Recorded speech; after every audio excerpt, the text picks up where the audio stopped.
আজকে আবারও সকালবেলা ঘুম থেকে উঠলাম এবং ৪টার সময় ঘুম থেকে উঠে ফজর নামাজ শেষ করে দেন একটু বাইরে বের হলাম। তো শিশিরবিন্দু দেখলাম এবং এরপরেই হচ্ছে কবরস্থানের পাশ দিয়ে হেঁটে হেঁটে যাচ্ছিলাম। তো প্রতিনিয়তই I will make my early morning videos এবং আপনাদেরকেও আমি বলবো যারা আমার ভিডিও দেখেন যে আপনারা সকালবেলা ঘুম থেকে উঠবেন। আসলে এই প্রতিকূল পৃথিবীতে ভালো থাকার জন্য কিংবা to achieve hour goal we have to get up early in the morning. আপনি যদি সকালবেলা ঘুম থেকে ওঠেন দেখা যাবে যে আপনি রেগুলারলি যেই কাজগুলো করেন সেই কাজগুলো কিন্তু এই সকালবেলা হয়ে যাচ্ছে। ধরুন আপনি সারাদিনে ৬ ঘন্টা পড়াশোনা করেন বা হচ্ছে কোনো একটা কাজ করেন, যারা এমপ্লয়ি রয়েছেন তাদেরকে বলছি এবং যারা স্টুডেন্ট রয়েছেন তাদেরকে উদ্দেশ্য করেও বলছি।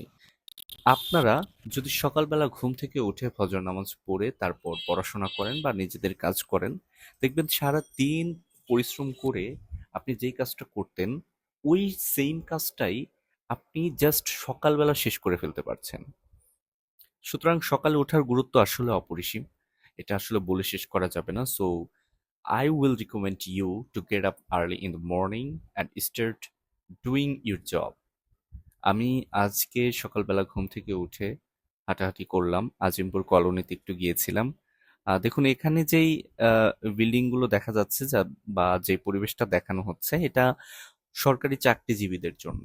অর্থাৎ তাদের জন্য আলাদা করে খুব সুন্দর ঢাকার মধ্যে মানে আপনি বুঝতেও পারবেন না যে নীলক্ষেত বা নিউ মার্কেটের পাশে এইরকম একটা জায়গা রয়েছে যেখানে কিনা মানে শুধুমাত্র চাকরিজীবী যারা রয়েছেন বা কর্মকর্তা কর্মচারী যারা রয়েছেন সরকারি হতে হবে তারা কিন্তু এখানে আছেন। দেখেন তারা অনেকেই সকালবেলা ঘুম থেকে উঠে ওখানে মর্নিং এক্সারসাইজ করছে।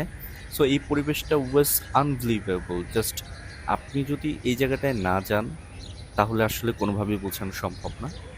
সকালবেলা পুকুর পাড়ে খুবই মজাদায়ক ছিল। তো আজকে খুব ছোট করে এইটুকু ভিডিও দিলাম আমি। I am trying my level best to capture a lot of video and I will share with you all.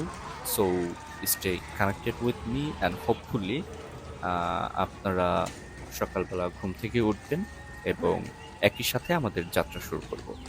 ধন্যবাদ।